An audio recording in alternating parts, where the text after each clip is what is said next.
Mobutu était, disons, pro-occidental, hein, c'est sûr. Il était surtout manipulé par les Américains aussi. Hein.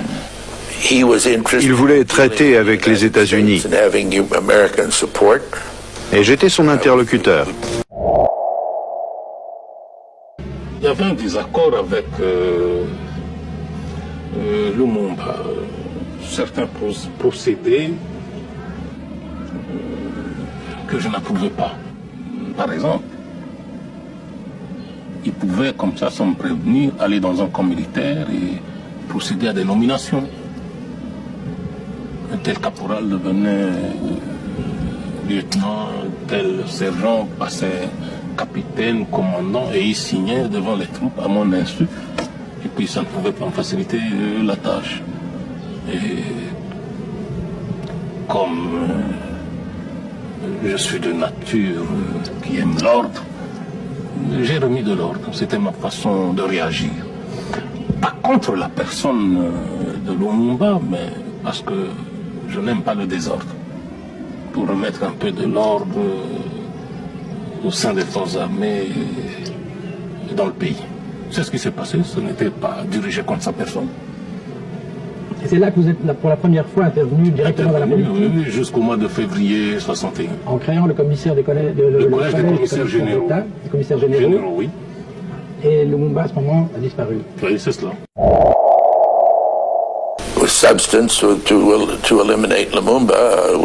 La substance prévue pour éliminer Lumumba était du dentifrice empoisonné qui devait déclencher une maladie qui ressemble à la polio. Puis, il y a eu un démenti selon lequel le président Eisenhower n'avait jamais donné ses instructions. À l'époque, j'étais convaincu qu'il en était l'auteur. Il me semble avoir entendu cette phrase. Soit il a donné ses instructions, soit il a été mal compris. Mais j'étais persuadé que l'ordre émanait du président. Non, je ne me suis jamais occupé de lui. Quelles peuvent être, à votre avis, les répercussions au Congo et singulièrement au Katanga à l'annonce de la mort de Patrice Lumumba? Comme vous savez, n'est-ce pas, au Katanga, les gens ont fêté. La majorité a fêté. Avant d'entrer dans le vif du sujet, j'aimerais soulever une réflexion à laquelle je vous invite s'il vous plaît à participer activement. À travers de nombreux témoignages et lectures, il devient évident que les assassinats des leaders africains authentiques sont orchestrés par des forces occidentales. Cependant, ce que je souhaite souligner aujourd'hui, c'est que dans la grande majorité des cas, ces assassinats sont toujours exécutés par les Africains eux-mêmes. Pourquoi est-il si facile de retourner les Africains les uns contre les autres? Il y a plusieurs vidéos en préparation qui révèlent amèrement que ces tragédies se répètent encore et encore. L'histoire apprend à l'Africain que l'Africain n'apprend rien de l'histoire. Les véritables libérateurs ou alors ceux qui tentent simplement d'améliorer les choses deviennent systématiquement les cibles de coups d'État et d'assassinats perpétrés par d'autres Africains. Pourquoi? Pourquoi les guerres civiles, les sécessions et le terrorisme dans certaines régions sont-ils toujours alimentés par des confrontations entre Africains? Oui, ces conflits sont financés par des intérêts extérieurs, mais sur le terrain, pourquoi voit-on toujours des Noirs s'opposer à d'autres Noirs? Nous ne semblons pas tirer les leçons de nos erreurs passées. Les enjeux restent les mêmes et l'histoire se répète toujours. J'aimerais sincèrement connaître vos points de vue diversifiés sur ce sujet. Merci. Cela dit, passons maintenant à l'histoire du jour.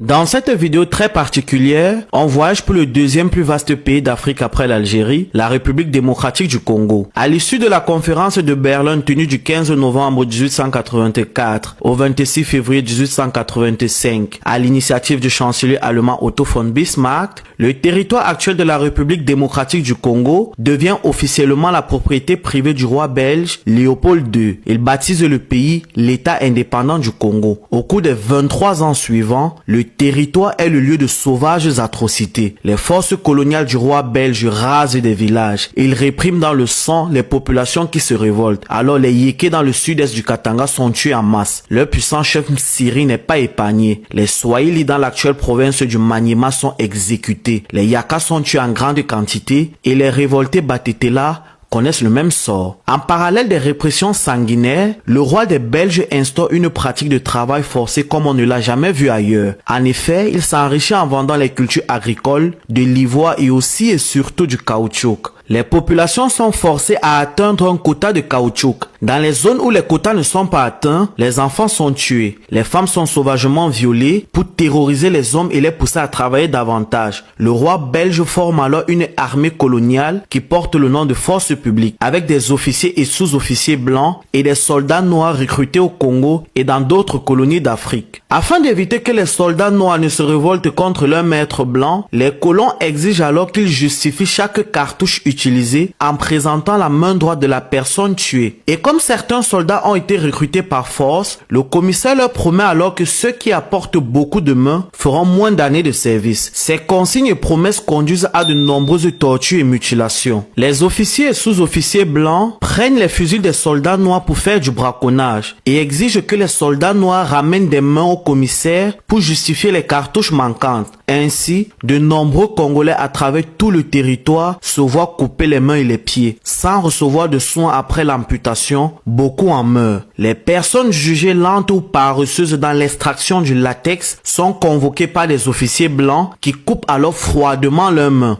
Hommes, femmes et enfants connaissent le même sort. Les colons ne font aucune différence. Les expériences médicales sont aussi pratiquées sur la population. Des virus et des poisons sont administrés. Toutes ces cruelles pratiques coloniales tuent près de 5 millions de Congolais. En Europe, c'est l'indignation. Toutes les presses critiquent les pratiques initiées par Léopold II au Congo. Le 15 novembre 1908, le Parlement de Belgique vote l'annexion de l'État indépendant du Congo et prend en charge son administration. Le Congo n'est plus une propriété privée et devient alors une colonie belge. Les conditions de vie de la population indigène s'améliorent alors légèrement avec la suppression de la pratique de la main coupée. Le travail forcé est toujours pratiqué avec cependant moins d'intensité et dans le pays, les femmes sont toujours violées sauvagement par les colons. Pendant les deux grandes guerres mondiales, de nombreux Congolais sont arrêtés et forcés à combattre. En 1948, 3 ans après la Deuxième Guerre mondiale, les colons fondent la toute première université du Congo, l'université Lovanium. En 1957,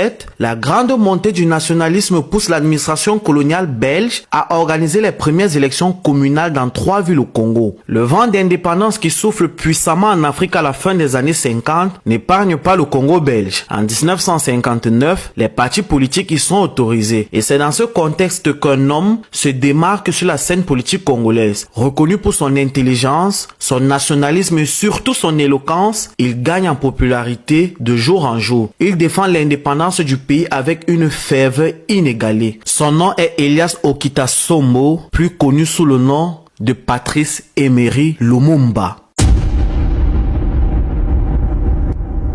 Elias Okitasombo naît le 2 juillet 1925 dans une famille d'ethnie Tetela à Onaloa dans le Congo belge. Il commence son parcours scolaire dans une école missionnaire catholique et se fait baptiser par la volonté de son père. Il décide en 1943 de partir en ville pour tenter sa chance. Il change alors de nom et devient Patrice Emery Lumumba. Arrivé en ville, il travaille comme employé de bureau dans une société minière de la province du Sud Kivu jusqu'en 1945. Il découvre en travaillant pour la société minière que les matières premières de son pays jouent un rôle capital dans l'économie mondiale, mais aussi que les sociétés multinationales exploitent de façon inhumaine les Congolais sur leur propre terre. Il a très mal et veut dénoncer toutes ces pratiques cruelles. Il décide alors de travailler comme journaliste à Léopoldville, actuel Kinshasa, puis à Stanleyville, actuel Kisangani. Pendant cette période, il rédige dans divers journaux et fait des critiques très pointues au pouvoir colonial. Il devient alors victime de plusieurs injustices de colons belges. Plus tard, il quitte Stanleyville, revient à Léopoldville et intègre la poste comme employé de seconde classe. Bien que postier, il continue à dénoncer toutes les injustices dont sont victimes les Congolais. En septembre 1954, il reçoit sa carte d'immatriculé, distribuée par l'administration coloniale belge à quelques hommes du pays qu'elle considère considère comme les évolués. En 1955, il crée une association APIC, Association du personnel indigène de la colonie, et a l'occasion de s'entretenir avec le roi Baudouin en voyage au Congo sur la situation sociale des Congolais. Pour ses multiples prises de position, il est constamment privé de salaire.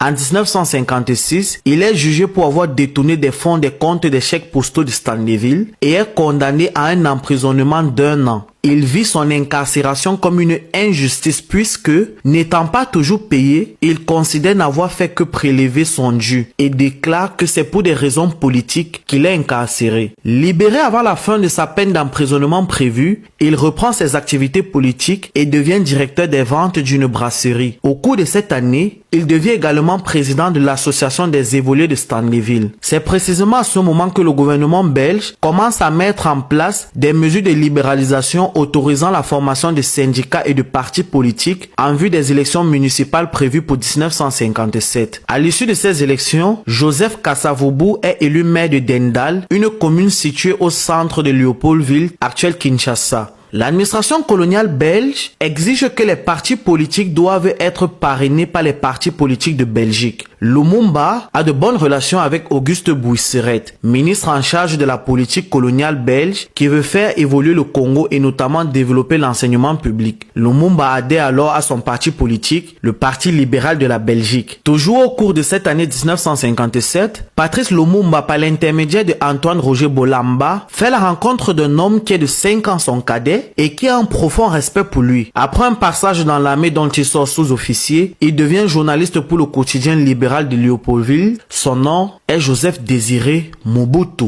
En 1958, à l'occasion de l'exposition universelle de Bruxelles, quelques Congolais sont invités en Belgique, dont Patrice Lumumba. À l'exposition, il est choqué de voir des Noirs présentés comme des animaux. Il est vraiment mécontent de l'image paternaliste présentée par l'exposition envers le peuple congolais. Après l'exposition, encore en Belgique, il se détache des libéraux et avec quelques compagnons politiques, il noue des contacts avec les cercles anticolonialistes de Bruxelles. Dès son retour au Congo, à Léopoldville, le 5 octobre 1958, il crée avec Gaston Diomi Ndongala et Joseph Iléo le mouvement nationaliste congolais MNC. En décembre 1958, il assiste à la conférence des peuples africains à Accra, un moment décisif dans sa carrière politique. Il rencontre des leaders tels que l'antio-algérien Frantz Fanon, le Ghanéen Kwame Nkrumah et le Camerounais Félix Roland Mounier, qui partagent la conviction que le régionalisme, l'ethnisme et le tribalisme nuisent à l'unité nationale et facilitent l'infiltration du colonialisme. À la fin de cette conférence, Lumumba, désormais fermement engagé en faveur de l'indépendance, est nommé membre permanent du comité de coordination des peuples africains. De retour au Congo, il organise une conférence et revendique l'indépendance devant plus de 10 000 personnes. Il décrit l'objectif du MNC comme la liquidation du régime colonialiste et de l'exploitation de l'homme par l'homme. En 1959, une forte répression s'abat sur les mouvements nationalistes congolais, principalement sur Joseph Kasavubu et Patrice Lumumba. En janvier, l'interdiction d'un rassemblement de l'Abaco, parti présidé par Joseph Kasavubu, fait des centaines de morts. L'Abaco est dissoute et Joseph Kasavubu est déporté en Belgique. En octobre 1959, lors du congrès national du MNC à Stanleyville, les gendarmes tirent sur la foule, faisant une centaine de morts et des centaines de blessés. Lumumba est arrêté sans aucune raison quelques jours plus tard. Il est torturé tous les jours en prison. Et après près de 4 mois de détention déjà, le 21 janvier 1960, les colons le condamnent encore à 6 mois de prison. L'arrestation, la condamnation et la torture de Lumumba déclenchent des émeutes exigeant sa libération. Quelques pays aussi tels que le Ghana, la Guinée et la Fédération du Mali apportent leur soutien pour l'indépendance du Congo en exposant la répression coloniale belge. Débarrassé de Patrice Lumumba qu'elle considère comme le chef de la tendance radicale des indépendantistes, la Belgique organise des réunions avec certains Congolais. Parmi ceux-ci, certains sont favorables à une division du pays comme Moïse Tshombe, originaire du Katanga. D'autres sont aussi favorables à une accession progressive à l'indépendance sur 30 ans. Et peu d'entre eux veulent une indépendance immédiate. Une table ronde réunissant les représentants des diverses opinions congolaises a lieu à Bruxelles. Mais ces représentants congolais refusent unanimement de siéger sans Patrice Lumumba. Les Belges le libèrent alors à contre-cœur pour qu'il puisse participer. En Belgique, Lumumba convainc tout le monde d'être d'accord pour l'indépendance immédiate du pays. En ce début d'année 1960, Joseph Désiré Mobutu se trouve aussi en Belgique pour suivre une formation d'assistance sociale. Accompagné de son ami Antoine Kiveva, il se rapproche de Patrice Lumumba qu'il connaît déjà et devient membre du MNC. Le gouvernement belge, espérant tirer parti des divisions internes parmi les Congolais, est pris au dépourvu lorsqu'il est confronté à un front uni des représentants congolais. Pris de court, la Belgique se voit alors contrainte d'accorder immédiatement l'indépendance au Congo. Rien ne pourra plus se décider, aussi bien en Belgique qu'au Congo, sans notre assentiment. Ces résultats magnifiques, obtenus par des négociations pacifiques et amicales, nous réjouissent profondément. La Belgique a compris les prix que nous attachons à notre liberté et à notre dignité humaine.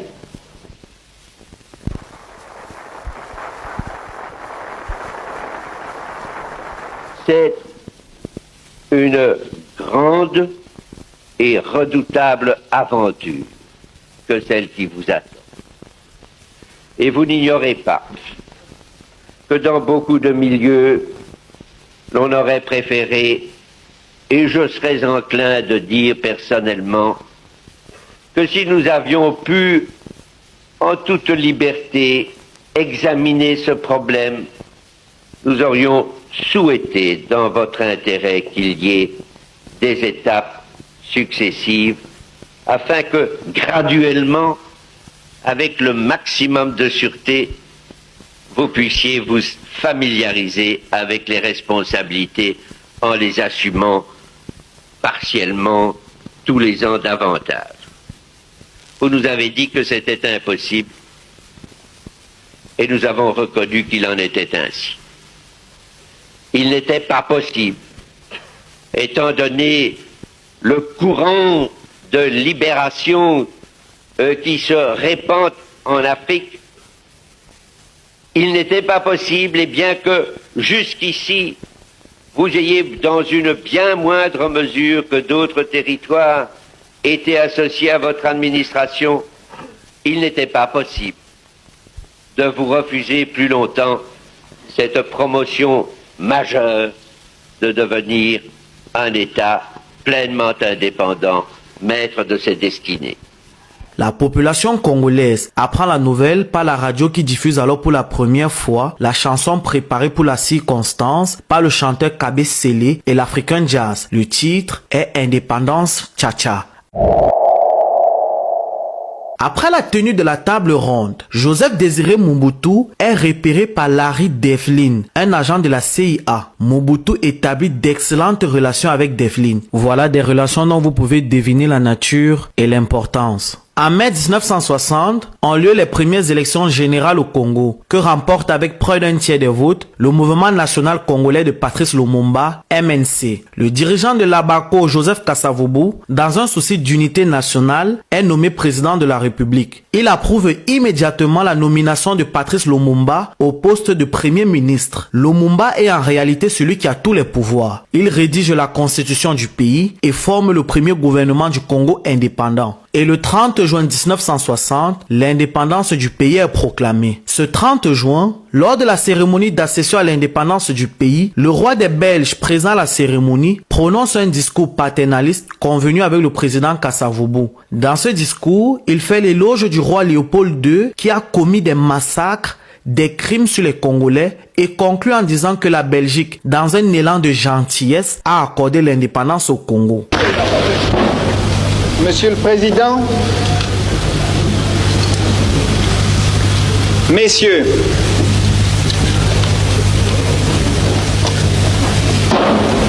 l'indépendance du Congo constitue l'aboutissement de l'œuvre conçue par le génie du roi Léopold II, entreprise par lui avec un courage tenace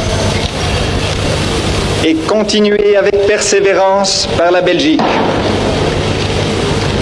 Elle marque une heure décisive dans les destinées, non seulement du Congo lui-même, mais je n'hésite pas à l'affirmer, de l'Afrique tout entière. Pendant 80 ans, la Belgique a envoyé sur votre sol les meilleurs de ses fils. D'abord, pour délivrer le bassin du Congo de l'odieux trafic esclavagiste qui décimait ses populations. Ensuite, pour rapprocher les unes des autres les ethnies qui jadis ennemies s'apprêtent à constituer ensemble le plus grand des États indépendants d'Afrique. Enfin, pour appeler à une vie plus heureuse les diverses régions du Congo que vous représentez ici, unies en un même Parlement. Nous remettons aujourd'hui entre vos mains tous les services administratifs, économiques, techniques et sociaux, ainsi que l'organisation judiciaire, sans lesquels un État moderne n'est pas viable. Les agents belges sont prêts à vous apporter une collaboration loyale et éclairée. Selon le protocole établi, Lumumba n'est pas censé prononcer des discours. Cependant, pendant que le roi Baudouin tient son discours humiliant, Lumumba commence à écrire son discours sur un bout de papier. Contre toute attente, il prend la parole. Congolais et Congolaises, combattants de l'indépendance, aujourd'hui victorieux, je vous salue au nom du gouvernement congolais. À vous tous, mes amis, qui avez lutté sans relâche à nos côtés, je vous demande de faire de ce 30 juillet 1960 une date illustre que vous garderez ineffaçablement gravée dans vos cœurs, une date dont vous enseignerez avec fierté la signification à vos enfants, pour que ceux-ci, à leur tour, fassent connaître à leurs fils et à leurs petits-fils l'histoire glorieuse de notre lutte pour la liberté. Car cette indépendance du Congo, si elle est proclamée aujourd'hui dans l'entente avec la Belgique, pays ami avec qui nous traitons d'égal à égal, ni les Congolais digne de ce nom ne pourra jamais oublier cependant que c'est par la lutte qu'elle a été conquise.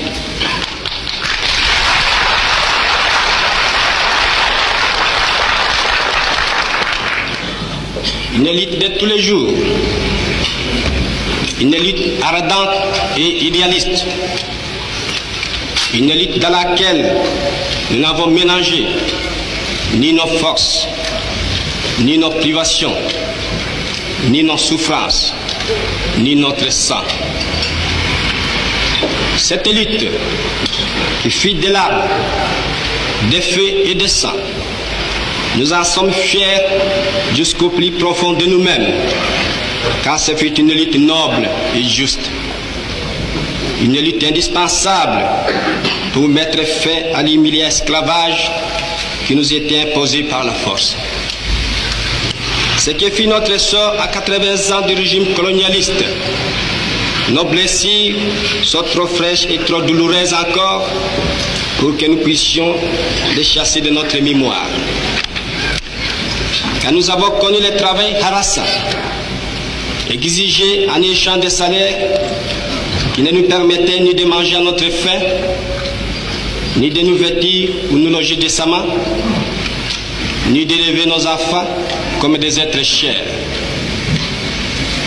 Nous avons connu les ironies, les insultes, les coups que nous devions subir matin, midi et soir, parce que nous étions des nègres.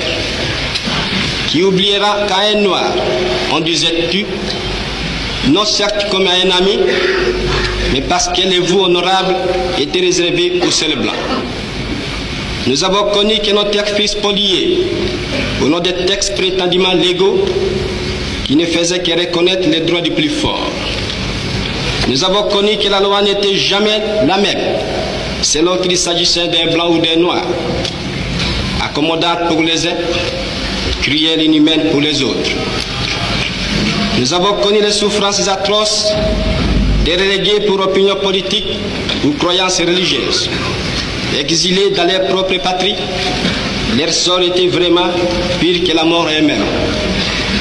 Nous avons connu qu'il y avait dans les villes des maisons magnifiques pour les blancs et des paillotes croulantes pour les noirs. Les noirs n'étaient admis dans les cinémas, ni dans les restaurants, ni dans les magasins européens. Les noirs voyageaient à même la coque de péniche, au pied du blanc dans sa cabine de luxe. Qui oubliera enfin les fusillades où périrent tant de nos frères. Les cachons furent brutalement jetés, ceux qui ne voulaient plus se soumettre au régime d'injustice, d'oppression et d'exploitation.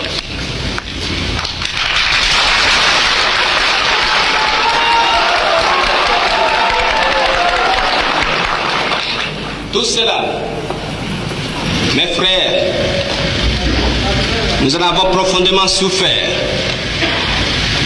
Mais tout cela aussi, nous que les votes de vos représentants élus a agréé pour diriger notre cher pays, nous qui avons souffert dans notre corps et dans notre quai de l'oppression colonialiste, nous vous le disons, tout cela est désormais fini.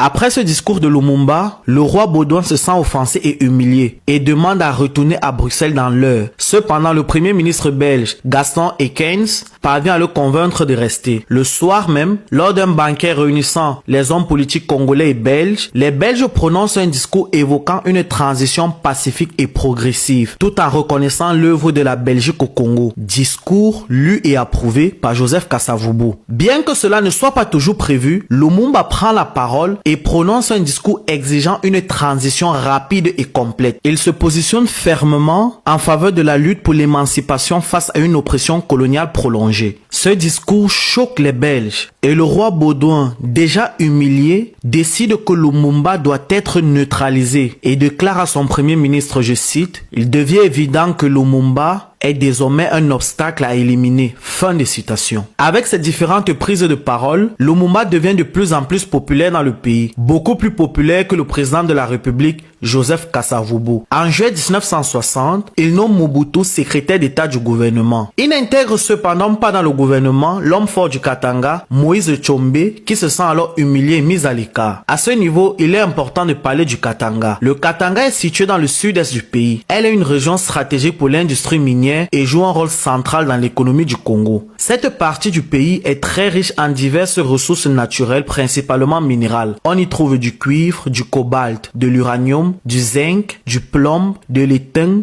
du manganèse, du diamant et de l'or. Comme la traite des Noirs a dépeuplé la région, les colons belges ont amené comme travailleurs pour les mines des dizaines de milliers de Kassaïens de l'ethnie Luba, des Rwandais, des Angolais et des ressortissants de la Rhodésie, actuelle Zimbabwe. Ces ressources minérales sont intensément exploitées par les entreprises belges, notamment l'Union minière du Haut-Katanga, et les entreprises américaines sont aussi présentes dans la région. Toutes ces entreprises qui pillent le pays se sentent menacées par Lumumba. Lumumba, panafricaniste, nationaliste et intelligent, au grand jamais, il ne peut accepter des contrats d'exploitation déséquilibrés qui ne sont favorables qu'aux Occidentaux. Tous les néocolonisateurs se mettent donc d'accord, Lumumba est un problème, il faut l'éliminer.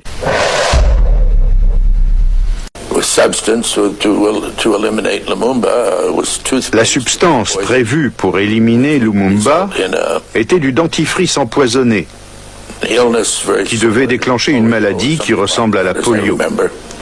Les États-Unis tentent tout d'abord d'empoisonner le leader congolais, mais toutes les tentatives se soldent par un échec. Aux élections législatives de 1960, la Confédération des associations tribales du Katanga CONACAT, dirigée par Moïse Tshombe, obtient ses meilleurs résultats dans son fief de la province du Katanga. La Belgique, qui veut décrédibiliser Lumumba en déstabilisant le pays et qui veut continuer à profiter des richesses du Katanga, apporte alors du soutien à Moïse Tshombe. Et le 11 juillet 1960, Tshombe déclare la sécession de la région du reste du Congo. Le même jour, il invite les Katangais à chasser les Luba. Des affrontements éclatent, de nombreux Luba sont tués. La France s'invite aussi à la danse en espérant gratter quelques mines. Par l'intermédiaire de Jacques Faucard, le monsieur Afrique de l'Élysée, elle fournit aux Katanga de nombreuses armes et mercenaires, dont le plus connu est Bob Denard. Et le désordre au Katanga pouvait s'étendre à d'autres pays d'Afrique.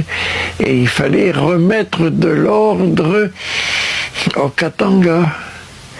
Voilà.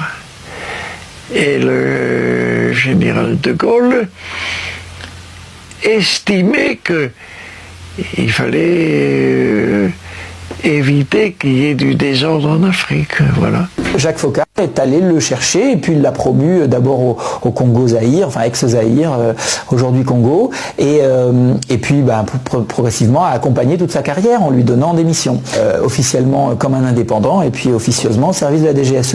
Je ne faisais pas les choses sans leur dire ce que j'allais faire ou sans leur dire, moi, quand il y avait quelque chose que je devais faire, j'allais les voir. C'était pas la peine d'essayer qu'il y ait des écoutes ou un truc comme ça. Moi, j'ai été accusé par l'ONU, j'ai eu ma tête mise à prix par l'ONU pour génocide, mais j'estime que c'est tout à fait normal ce que j'ai fait. J'ai liquidé un village, mais ce village, il nous emmerdait, il tuait tous les types qui passaient. Alors, un jour, j'en ai eu plein le cul. J'ai pris le groupe, si c'est pas en deux, j'ai fait fermer la forêt avec les jeeps, j'ai commencé sur la route à tout foutre en l'air. Les cases, les gens, on a tout liquidé. Mais putain, l'ONU a tressailli, là. Il y avait combien de victimes? Hein? Il y avait combien de victimes dans ce village? Ah, j'en sais rien, on n'a pas réussi à les compter, mais je vous garantis qu'il y a au moins 80% de la population du village y est restée, hein, parce que quand ils fuyaient par la forêt, j'avais mes gus dans la forêt, moi, là-bas, qui les attendaient. Alors, il y a eu un beau massacre. Voilà, j'ai pas un seul regret. On en fait assez chier, ces putains de Congolais, ouais. Et de Katangais, des Balouba. Hein. À Léopoldville, à l'initiative de Patrice Lumumba, la conférence panafricaine des peuples africains se tient. Confronté à la sécession du Katanga, Lumumba, devant toutes les télévisions présentes, dit, je cite, « Sous le camouflage du mot fédéralisme, on veut opposer les populations du Congo. Ce que nous voyons aujourd'hui, c'est que ceux qui préconisent le fédéralisme préconisent en réalité le séparatisme. Ce qui se passe au Katanga, ce sont quelques colons qui disent « Ce pays devient indépendant et toutes ses richesses vont servir à cette grande nation, la nation des Noirs. » Non, il faut le Katanga État indépendant, de telle manière que demain, c'est le grand capitalisme qui va dominer les Africains. Fin de citation. Et il clôture la conférence en disant, je cite, « Pas de compromis, l'unité nationale et l'indépendance de notre pays ne sont pas négociables. » Les paroles du discours de Lumumba, largement diffusées par la radio, influencent rapidement la population congolaise. Ces paroles sont perçues comme hostiles envers les Belges et trouvent écho parmi ceux qui critiquent déjà la présence belge dans le pays. En effet, dans tous les échelons de l'administration, on trouve des fonctionnaires belges. Et dans l'armée, en attendant la formation des premières promotions d'officiers congolais, tout le corps des officiers est belge. Et ces officiers s'amusent à dire aux Congolais que rien ne va changer dans leur pays. Et ils sortent alors cette équation bien connue, avant l'indépendance est égal à après l'indépendance. Ce discours de Lumumba provoque alors dans quelques casernes une révolte qui gagne très vite des populations civiles, surtout dans la capitale Léopoldville. Des officiers et des cadres belges de l'administration sont chassés. Des émeutes éclatent dans le pays. Elles visent les entreprises des Blancs. Les Congolais chassent les Blancs. De nombreuses familles blanches prennent la fuite. À la suite de ces événements, Lumumba évince les officiers belges, décrète l'africanisation de l'armée et il double le salaire des soldats. Dans ce contexte, Mobutu, seul lumumbiste avec une quelconque expérience militaire, est nommé colonel par Lumumba, puis chef d'état-major. La Belgique profite alors des événements dans le pays, prétextant vouloir protéger ses ressortissants. Avec l'aval de l'OTAN, elle envoie 11 000 soldats au Congo. Sur les 11 000 soldats, 2 000 sont envoyés à Léopoldville, 1 000 dans d'autres régions et 9 000 soldats sont envoyés au Katanga pour soutenir Moïse Tshombe. Cette intervention militaire surprend à l'étranger, encore plus en Afrique, par l'ampleur des moyens mis en œuvre et par la rapidité de ces déploiements militaires. Lumumba se tourne alors vers l'ONU et expose la situation du Congo. C'est avec plaisir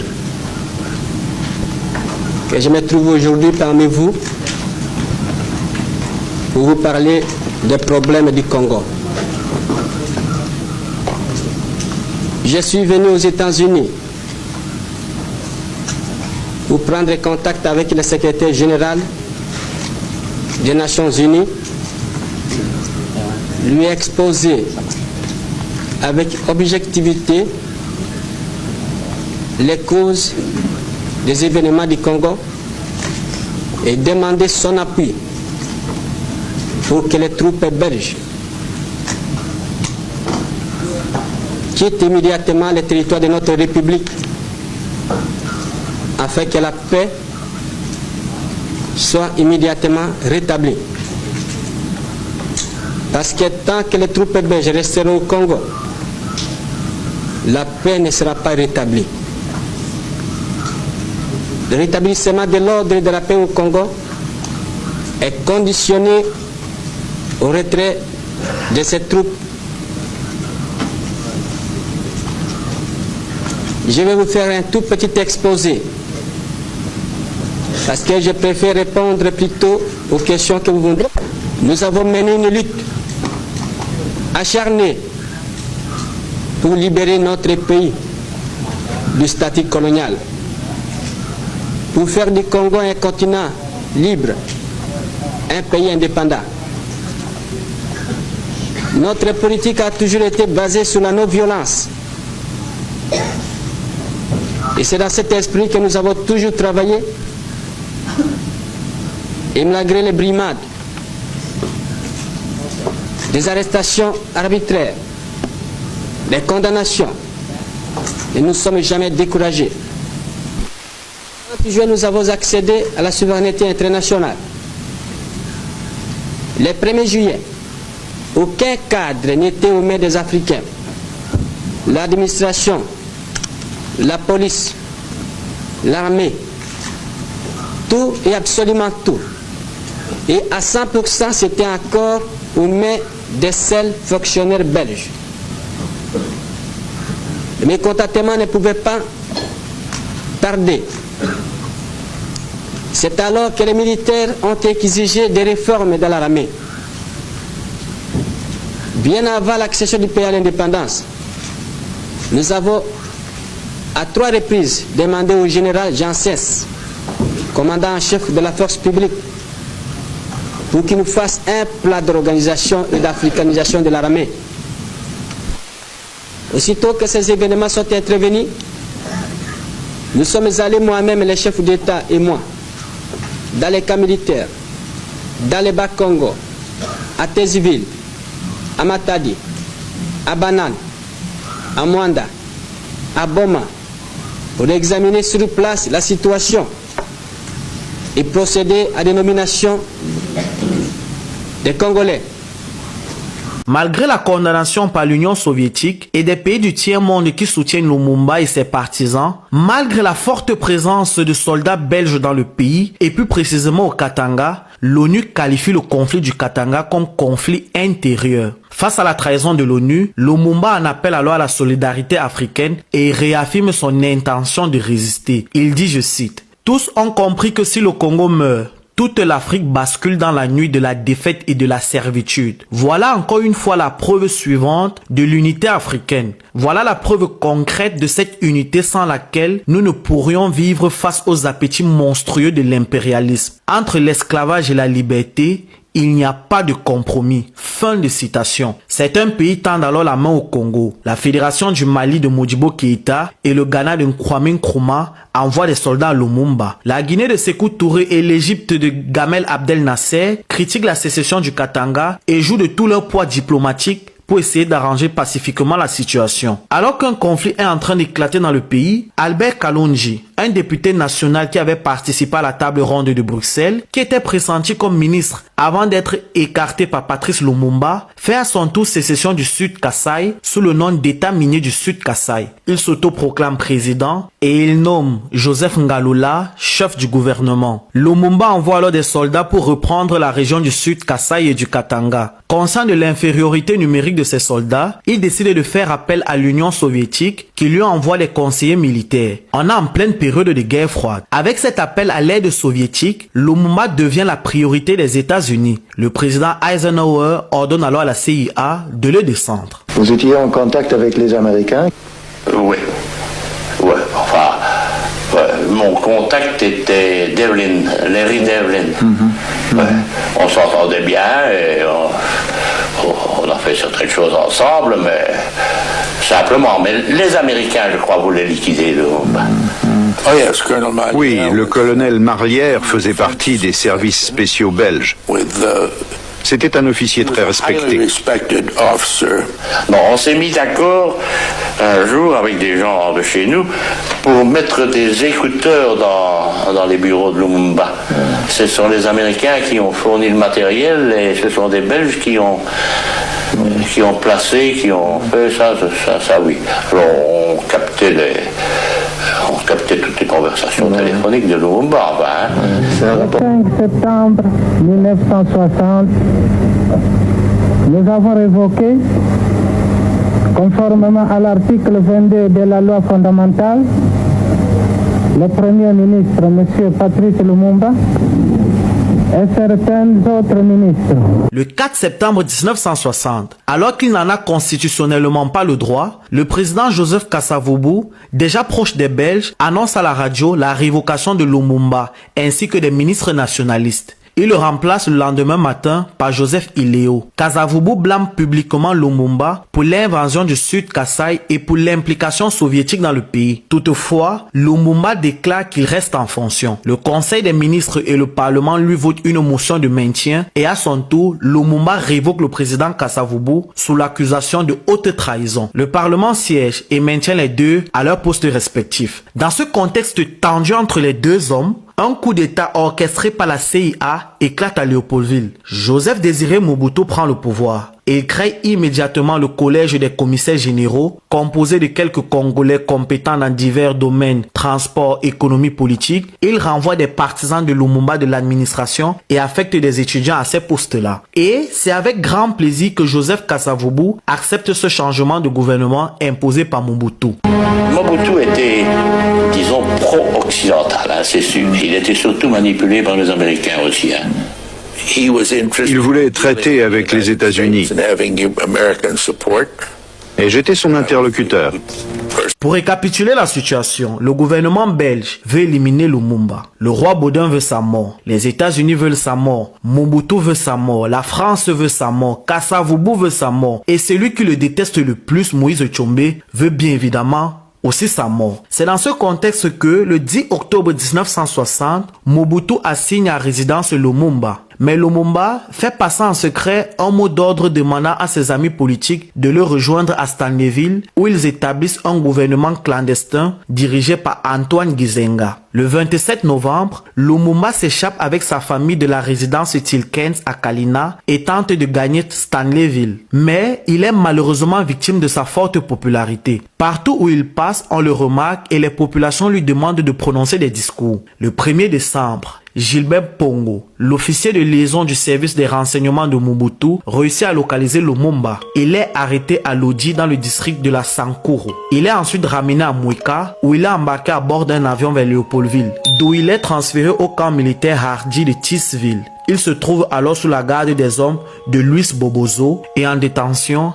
Il est sauvagement torturé. Le 17 janvier 1961, sous ordre de la Belgique, Patrice Lumumba et deux de ses amis, Maurice Polo et Joseph Okito, sont conduits par avion à Elisabethville au Katanga et livrés aux autorités locales. Lumumba, Mpolo et Okito sont conduits sous escorte militaire dans une petite maison, reculée, éloignée de la population où ils sont ligotés, humiliés et torturés par des responsables katangais dont Moïse Tshombe, Godefroy Munongo, Évariste Kimba, Jean-Baptiste Kibwe et Gabriel Kitenge, mais aussi par des Belges, le capitaine Gatt et le commissaire de police Vescher. Ils sont ensuite fusillés le soir même vers 22h45 par des soldats sous le commandement du capitaine Gatt. L'information est transmise à Joseph Kasavubu et à Mobutu. Afin de se laver de l'histoire, la Belgique met sur pied une grande campagne de désinformation. En effet, dès le lendemain matin, les journaux et radios belges et congolais traitent Lumumba de traître en déclarant qu'il a été assassiné par des villageois quand il essayait de s'échapper. Voici tout d'abord un aperçu de nos principales informations. Le traître Lumumba et ses codétenus Okito et Mpolo se sont évadés la nuit dernière de leur lieu de détention au Katanga. Aujourd'hui, à 11h50, M. Godefroy Munongo a tenu une conférence de presse dont nous vous donnons la lecture intégrale en raison de la gravité des événements auxquels elle a trait. La propagation de ces fausses informations déclenche une grande révolte parmi la population paysanne qui prend les armes sous la direction de Pierre Moulélé, partisan de Lumumba et ancien ministre de l'Éducation. Les paysans conquièrent près de 70% du Congo avant d'être écrasés par l'armée de Mobutu, soutenue par la Belgique et des mercenaires sud-africains. À la suite de cet incident, la Belgique décide d'effacer toutes les traces de son forfait. Une opération est alors menée par des agents secrets belges pour faire disparaître les cadavres. Les corps sont découpés et dissous dans l'acide. De Lumumba, il ne reste que 2 dents que le Belge Gérard Soet emporte fièrement avec lui en Belgique. Eh ben, on a coupé les corps en morceaux. Enfin, ils ont été enterrés 2 fois, hein. Mais alors on les a coupés en morceaux, on les a brûlés. On avait aussi une énorme quantité de l'acide qu'on met dans les batteries des voitures. Et dans ça, on a donc la plus grande partie des corps a été dissous. Oui. Et alors le reste, on a brûlé. Hein. Mais il fallait faire ça sans que les Noirs le voient. En pleine forêt. C'est aussi un problème, ça. Vous êtes là à 2, nous étions 2. Et on devait faire ça tous à nous-mêmes. Enlever les 3 corps de la terre. Les couper en morceaux, les détruire. Et tout ça ne pouvait être su de personne. Et c'était su de personne. Personne n'a su ça. Et il y en a même qui croient qu'il va revenir. Hein? Alors il doit venir avec 2 dents de moins devant. Dans une autre interview, quand on lui demande où sont les dents, il répond en disant s'être débarrassé. Quand avez-vous décidé de faire disparaître les dents ? Hier ou avant-hier, lorsque De Witt était ici, il était là à pérorer et à me dire que j'allais être accusé de meurtre. Qu'avez-vous fait alors ? Ce que j'ai fait, avec mon bateau, j'étais en mer et je les ai fait disparaître. Je suis le seul à savoir où, personne ne les retrouvera. Et à quoi pensiez-vous ? En terminer avec l'affaire Lumumba. Je ne veux plus en entendre parler. Après sa mort, sa fille contacte les autorités en déclarant qu'elle a trouvé une dent dans un bocal dans la maison de son père, affirmant qu'il pourrait s'agir d'une dent de Patrice Lumumba. Fait étrange, après la mort de Lumumba, l'ONU accepte d'aider militairement Mobutu et Kasavubu à récupérer le Katanga. Une guerre donne lieu entre les casques bleus de l'ONU et les mercenaires katangais, belges et français du Katanga. Bilan, plus de 100 000 morts. À propos de Pierre Moulélé qui avait organisé une révolte pour venger Patrice Lumumba, alors qu'il est exilé au Congo-Brazzaville en 1968, Joseph Désiré Mobutu, le nouveau président, le convainc de revenir d'exil, lui promettant l'amnistie. Une fois revenu, Mobutu le fait torturer publiquement, lui faisant arracher les yeux, les oreilles, le nez et les parties génitales. Et ses membres sont amputés un à un alors qu'il est toujours vivant. Son corps est ensuite jeté dans le fleuve Congo. 10 ans plus tard, le président Mobutu ordonne que la mère de Moulélé soit tuée à son tour et il a fait tuer avec l'un des fils de Pierre Moulélé. En juin 2022, une soi-disant dépouille de Patrice Lumumba, constituée uniquement d'une dent, est remise par le premier ministre belge Alexander De Croo aux autorités de la République démocratique du Congo. Elle a ensuite rapatrié en RDC et exposée dans différentes régions du pays avant d'être placée dans un mausolée construit à cet effet à Kinshasa. Bon, concernant la dent, je vous laisse donner vos avis s'il s'agit vraiment de la dent de Patrice Lumumba. Par la dernière lettre de Lumumba, écrite en prison quelques jours avant d'être tué, je conclus cette vidéo. Ma compagne chérie, je t'écris ces mots sans savoir s'ils te parviendront, quand ils te parviendront et si je serai en vie lorsque tu les liras. Tout au long de ma lutte pour l'indépendance de mon pays, je n'ai jamais douté un seul instant du triomphe final, de la cause sacrée à laquelle mes compagnons et moi avons consacré toute notre vie. Mais ce que nous voulions pour notre pays, son droit à une vie honorable, à une dignité sans tache, à une indépendance sans restriction, le colonialisme belge et ses alliés occidentaux qui ont trouvé des soutiens directs et indirects, délibérés et non délibérés parmi certains hauts fonctionnaires des Nations Unies, cet organisme en qui nous avons placé toute notre confiance lorsque nous avons fait appel à son assistance, ne l'ont jamais voulu. Ils ont corrompu certains de nos compatriotes. Ils ont contribué à déformer la vérité et à souiller notre indépendance. Que pourrais-je dire d'autre? Que morts, vivants, libres ou en prison, sur ordre des colonialistes, ce n'est pas ma personne qui compte, c'est le Congo, c'est notre pauvre peuple, dont on a transformé l'indépendance en une cage d'où l'on nous regarde du dehors, tantôt avec cette compassion bénévole, tantôt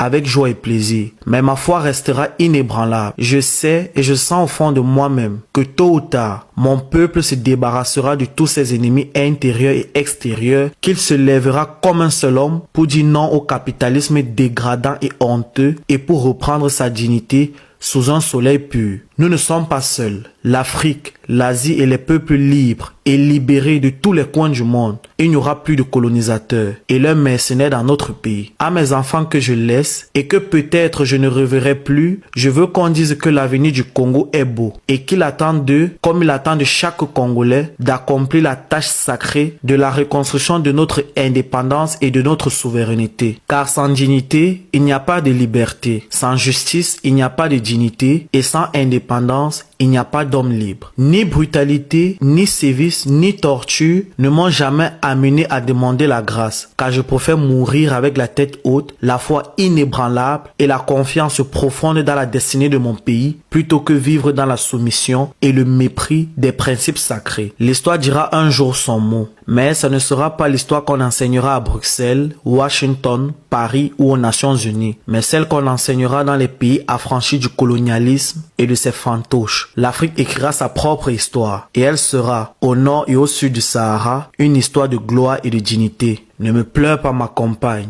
Moi, je sais que mon pays qui souffre tant saura défendre son indépendance et sa liberté. Vivre le Congo, vivre l'Afrique.